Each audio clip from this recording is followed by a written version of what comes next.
À Moscou, mon collègue et ami, Monsieur le ministre malien des Affaires étrangères et de la coopération, Abdoulaye Diop. Nous venons d'avoir une discussion détaillée sur la coopération bilatérale et sur les problèmes d'ordre africain, régionaux et qui se posent à l'ordre du jour. Nous sommes tout à fait résolus à poursuivre notre coopération entre nos deux pays sans aucune hésitation et quelle que soit la conjoncture internationale. Et aujourd'hui, nous avons noté certaines orientations clés de cette coopération à l'issue de la visite dans notre capitale du ministre malien des Affaires étrangères. Nous avons parlé en détail de la situation économique et d'après nos évaluations, le volume de nos échanges connaît ces 3 dernières années une augmentation, mais qui ne correspond pas tout à fait au potentiel réel. Mais nous sommes d'accord sur le fait qu'il faut développer cette coopération dans les secteurs prometteurs, notamment reconnaissance des sous-sols, exploitation des minerais, des technologies Internet.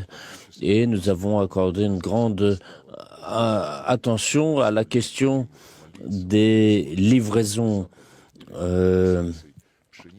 de blé, d'engrais, notamment dans le contexte des sanctions unilatérales déclarées par les pays occidentaux. Nous avons parlé aussi des relations militaires, des échanges culturels, avec la formation de cadres maliens dans les universités russes. Nous avons exprimé notre reconnaissance à nos amis maliens pour les informations détaillées qu'ils nous ont données sur la situation dans le pays, sur les mesures prises par les autorités maliennes pour la mise en place de structures normales pour la tenue d'élections. Nous savons que les mesures restrictives imposées au Mali par la communauté des États africains de l'Ouest au début de l'année, mais aussi par l'Union européenne, et cela, bien évidemment, aggrave la situation déjà délicate du peuple malien. Et le problème le plus important parmi eux est évidemment le terrorisme. Ils savent de première main ce qu'est le terrorisme. Et on voit que ceux qui prononcent de telles sanctions ne sont pas bien informés de cette situation. Ces mesures ne contribuent pas à une résolution des problèmes qui se posent. Notamment, il y a la question de l'opération Barkhane qui puisqu'on voit aujourd'hui l'apparition d'enclaves sans pouvoir avec différents groupements armés qui opèrent sur le territoire et qui se servent de cela pour présenter une menace à l'intégrité du pays. Et nous l'avons dit à plusieurs reprises à nos collègues français. Il y a le mécontentement des autorités maliennes à prendre ici. Et il faut éviter toute ingérence de type colonial de la part de la France.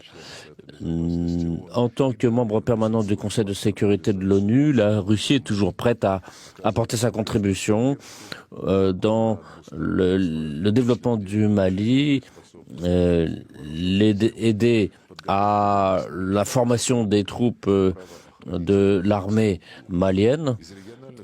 Sur les sujets régionaux, nous avons un échange régulier d'opinions, notamment sur la zone du Sahel.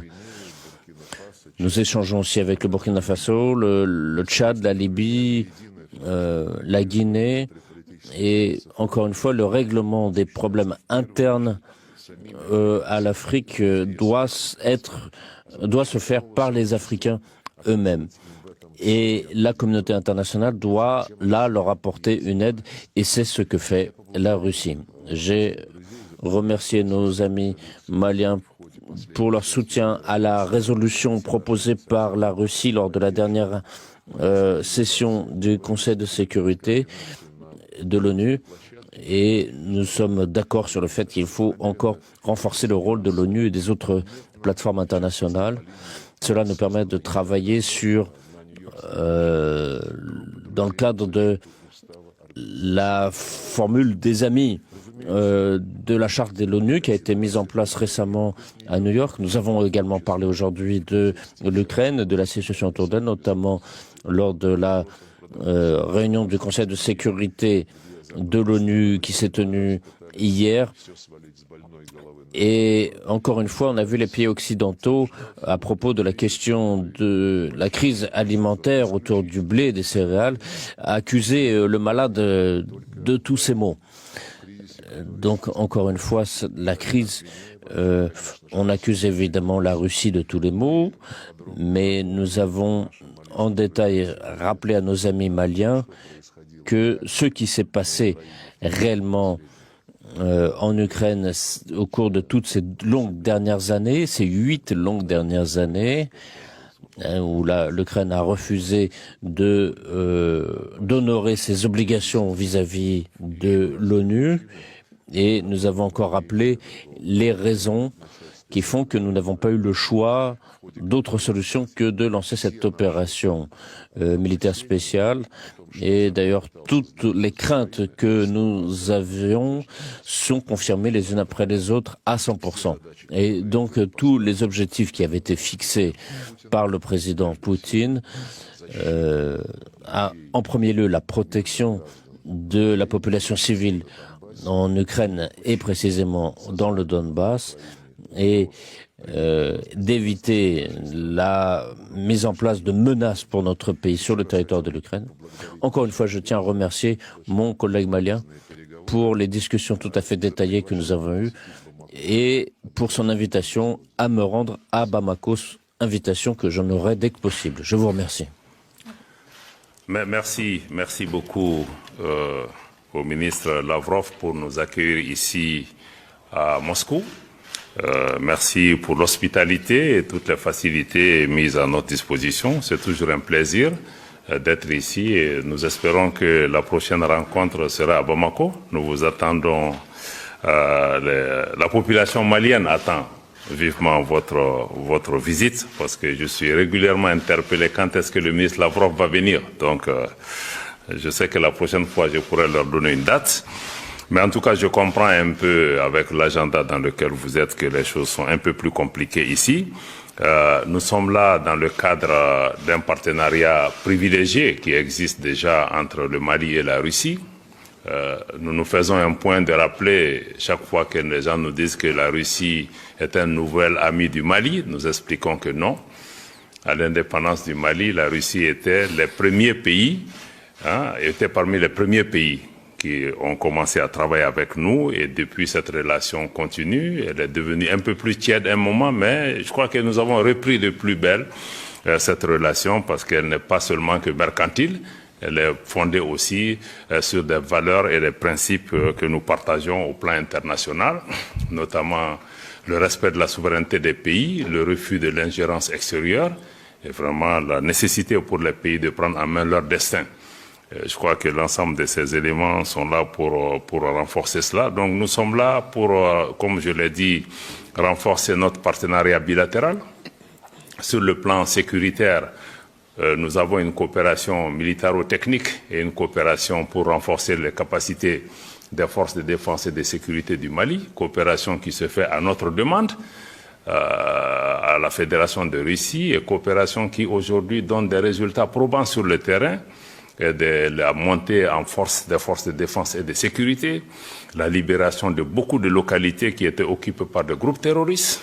Et les 3 derniers mois, nous l'avons indiqué, pas moins de 100 000 personnes déplacées ont pu regagner leur foyer. Donc nous voudrions exprimer notre gratitude pour l'efficacité avec laquelle la Russie a répondu à nos demandes pour pouvoir acheter des équipements militaires russes qui ont été délivrés dans des temps records, ce qui nous permet aujourd'hui d'être présents sur le terrain.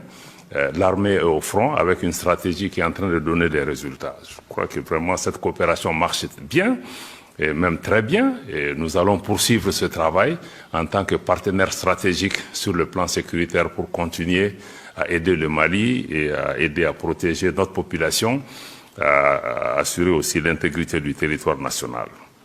Je crois que maintenant, le défi, et pendant cette visite, nous avons échangé, notre objectif principal, c'est à côté de ces piliers sécuritaires, je crois qu'il y a aussi un autre pilier important, c'est vraiment le pilier politique sur lequel nous travaillons.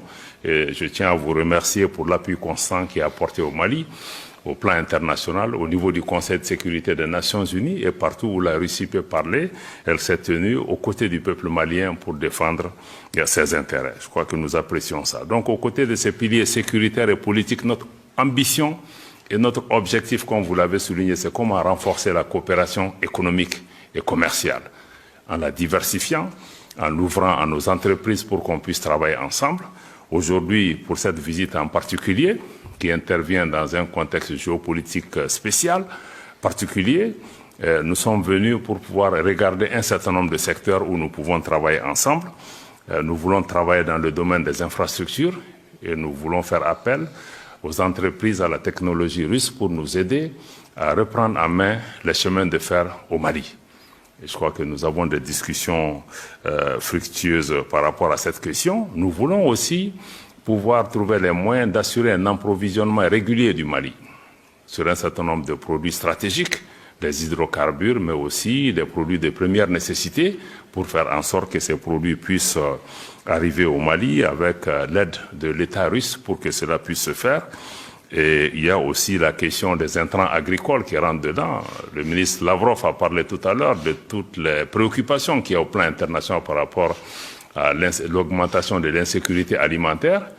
Pour nous, pays comme le Mali, un des premiers gestes que la communauté internationale doit comprendre, c'est par exemple les engrais. Il faut que ces engrais puissent être libérés, il faut qu'on enlève les entraves au commerce international pour permettre à des pays en difficulté comme le Mali de pouvoir continuer à assurer leur approvisionnement. La question des hydrocarbures est le même problème parce que sans hydrocarbures, l'économie de nos pays ne marchera pas. Donc nous souhaitons vraiment que l'ensemble de ces mesures soient levées.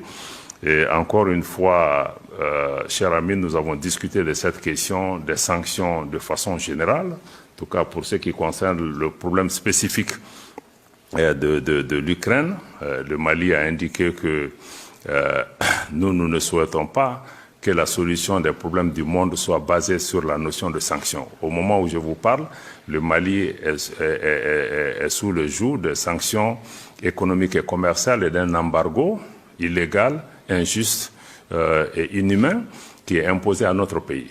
On ne peut pas s'attendre que le Mali puisse s'associer à des mesures pour sanctionner d'autres pays parce que nous pensons que ce n'est pas la solution. Parce qu'il y a 5 mois que ces sanctions sont sur le Mali, on n'a pas trouvé de solution.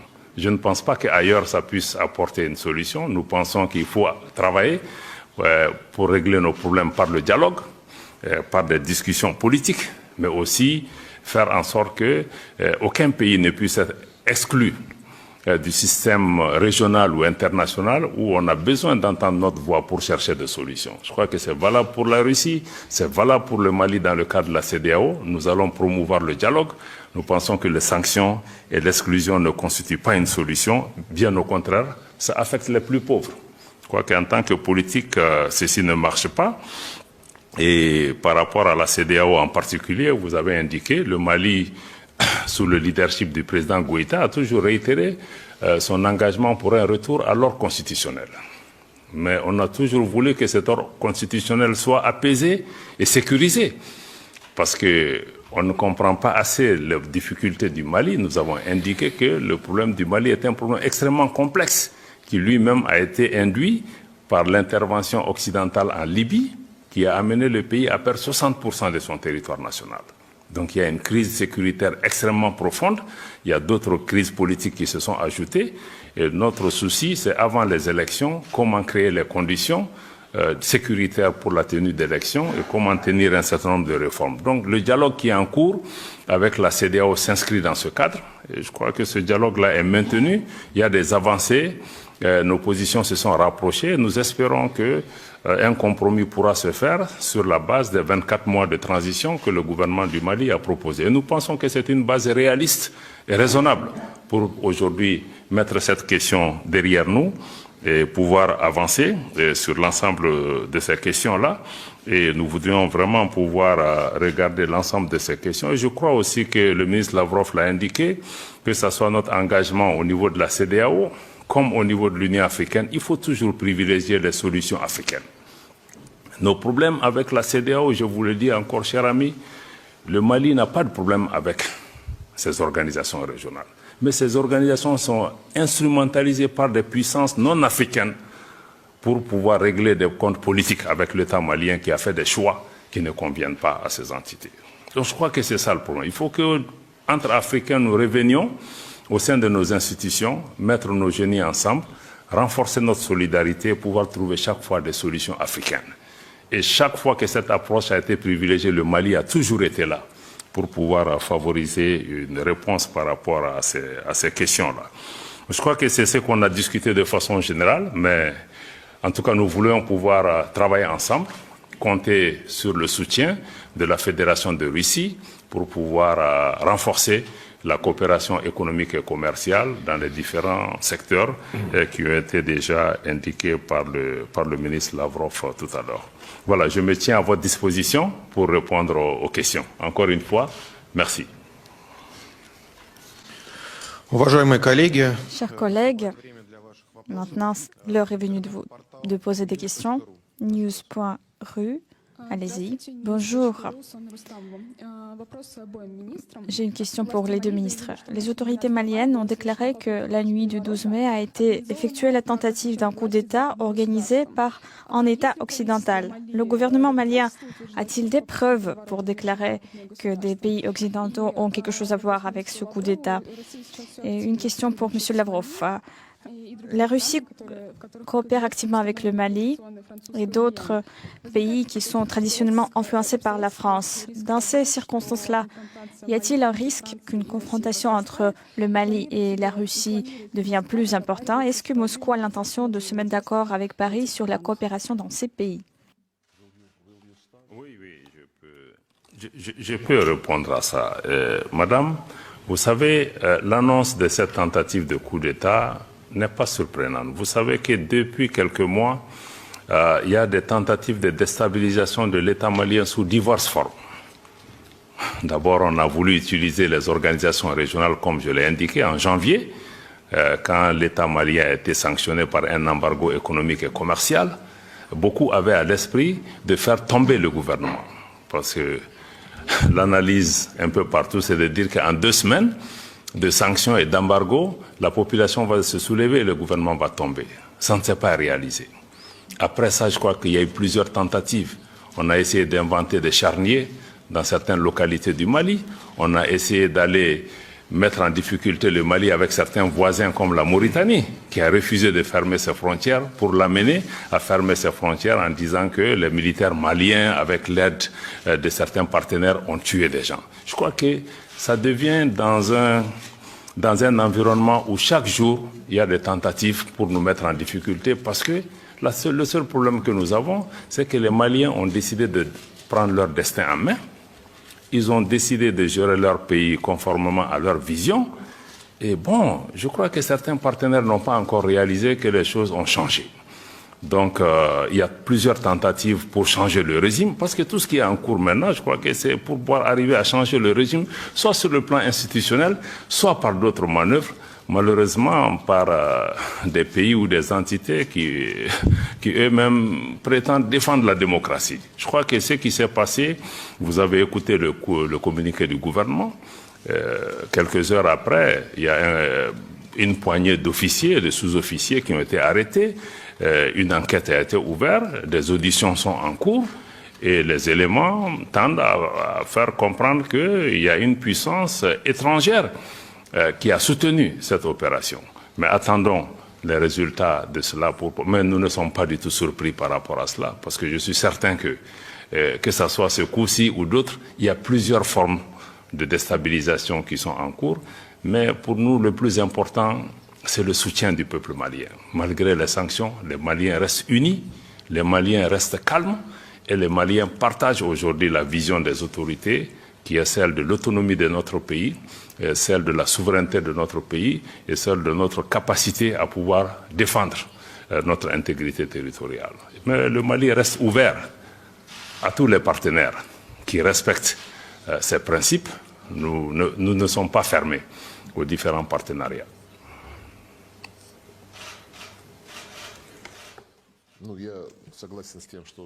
Je suis tout à fait d'accord avec ce qu'a dit mon collègue dans la mesure où la question a été formulée en lien avec les relations entre la Russie, le Mali et la France.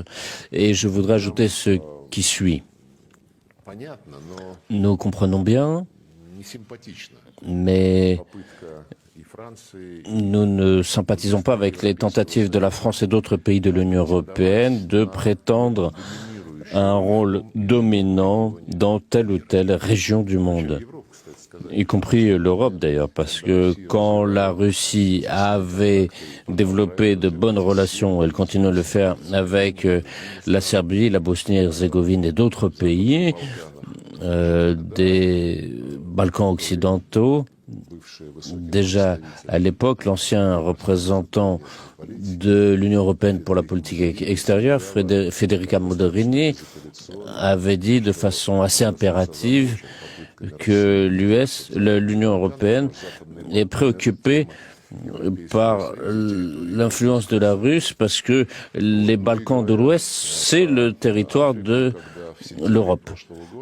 Et l'an dernier, j'étais à la session de l'Assemblée générale de l'ONU à New York. J'ai eu un entretien avec Jean-Yves Le Drian, mais aussi Monsieur Borrell, qui est actuel représentant de l'UE.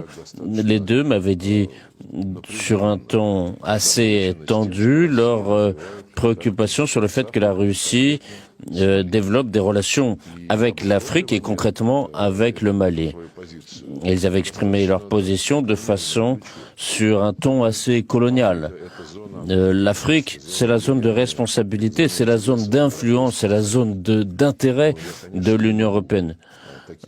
Et évidemment, je ne peux pas accepter de tels arguments. C'est du colonialisme à l'état pur, du néocolonialisme. Ce sont ces vieilles habitudes qui ont mené l'Afrique à l'état pénible dans lequel elle était à cette époque-là. Et ces échos du colonialisme passé se font entendre aussi sous la forme des frontières qui ont été dessinées entre les pays africains sans aucun facteur explicatif, si ce n'est des partages coloniaux. Et ce sont des problèmes que ressentent nos amis africains actuels. Donc j'ai rejeté ces réclamations, j'ai rappelé notre partenariat avec l'Union européenne et j'ai dit que eux-mêmes, quand ils parlent par exemple de territoires qui sont autour de la Russie, c'est à eux. Ils disent eux-mêmes que ces territoires appartiennent à l'UE et ils écrivent des stratégies, par exemple la stratégie arctique, la stratégie sur l'Asie centrale, et ensuite ils commencent à imposer ces stratégies, à proposer ces stratégies aux pays concernés. Je ne sais pas à quel point les pays de l'Union européenne ont pratiqué l'ingérence en Ukraine durant toutes ces années. Nous n'avons pas formulé de réclamations sur leurs affaires qu'ils menaient tout à fait librement sous les yeux de la Fédération de Russie. Donc ces deux poids deux mesures, c'est tout à fait affligeant, que ce soit nos collègues français ou d'autres pays. Nous sommes prêts à parler de tous les sujets, mais à condition que nous le fassions de façon cultivée, sur la base du respect des intérêts mutuels et surtout dans le respect de toutes les régions, de tous les pays, qu'il s'agisse, ici en l'occurrence le Mali, qu'ils aient le droit de choisir leur partenaires tels qu'ils le veulent sans que cela ne leur soit dicté. Or, la France veut dicter au Mali avec qui il peut parler ou pas. C'est inadmissible et cela n'embellit pas la République française et cela n'embellit pas les manières françaises. La chaîne malienne ORTM. Ma question s'adresse aux deux ministres. D'abord, la première question s'adresse au ministre russe des Affaires étrangères. Le Mali est venu avec des demandes très précises. C'est pour s'approvisionner en produits en hydrocarbures, comme le ministre vient de le dire. Est-ce que la Russie est prête à fournir ces produits au Mali? Ça, c'est une question qui s'adresse au ministre Lavrov. Le ministre malien, vous êtes venu avec des demandes. Est-ce que vous retournez satisfait de cette mission? Merci.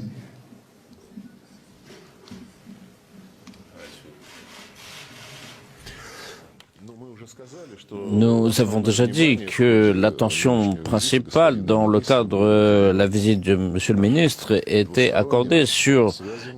concentrée sur nos perspectives de développement, sur notre coopération dans tous les secteurs et notamment en matière économique et commerciale. Et la délégation du ministre comprend les responsables d'autres ministères, notamment du ministère des Transports et des Infrastructures, du ministère de l'Économie et des Finances, le ministère de l'extraction des ressources naturelles. Donc, la composition de cette délégation montre justement le sérieux et l'orientation de ce travail. Et la délégation, hier, a déjà eu et aura encore au cours de son séjour des rencontres avec les homologues au niveau de la Fédération de Russie. Et il me semble que les résultats sont déjà perceptibles. Nous allons mettre en œuvre ces accords dans le cadre de l'action du ministère des Affaires étrangères en tant que coordinateur. Et donc, nous opérons aussi avec les autres pays. Nous le faisons avec le Mali. Et donc, ces discussions ont porté sur les questions que vous avez mentionnées, les livraisons de blé, d'engrais, de produits pétroliers. Et toutes ces questions sont traitées, comme je l'ai dit, gérées par les services de l'État qui sont concernés et qui sont validés au niveau du gouvernement de la Fédération de Russie. Merci pour la question. Je peux commencer par dire d'abord que la Russie a toujours été un partenaire sûr pour le Mali et que nous avons déjà une coopération en cours, comme je l'ai indiqué, sur le plan sécuritaire, qui s'exécute bien et que le Mali honore tous ses engagements dans ce cadre-là. Et le partenaire russe est satisfait de cela. Et c'est dans ce contexte-là aussi que nous sommes venus cette fois-ci pour pouvoir demander d'aider à faire assurer l'approvisionnement régulier du Mali.